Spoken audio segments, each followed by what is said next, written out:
Yeah, Tannenbaum the other day, I noticed this, not this past Monday, but the Monday before that. Tannenbaum was in there with Bart Scott, former Jet, and Tannenbaum was criticizing Caleb Williams. And Bart Scott said, well, and then when he started talking about J.J. McCarthy, he said, well, you can't say this about Caleb Williams unless you said about J.J. McCarthy.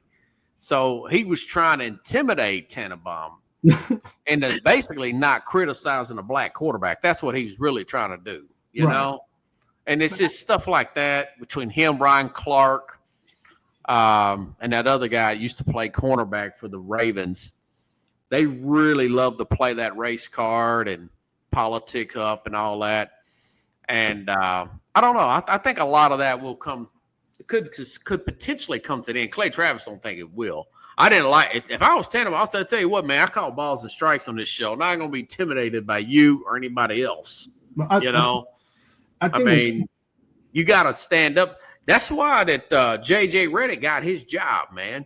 That's why he got that Lakers job, is when he told off Kendrick Perkins, because Perkins was insinuating that the league was racist, talking about an MVP with Joker and something to do with the Joker, MVP, and Joel Elliott. I don't know if you remember that. Yeah, he thinks that Joker got it because he was white and Joel. Yeah. So that's it. All that is a form of intimidation. And Redick told him off one day, and that got respect to LeBron.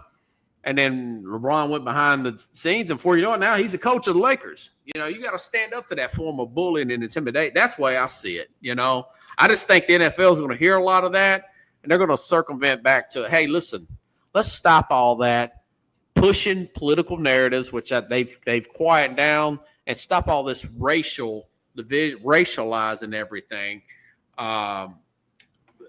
This every chance you get. Now, a lot of the race baiters have left Jamel Hill, the other skinny black guy, Bahami Jones, who's terrible.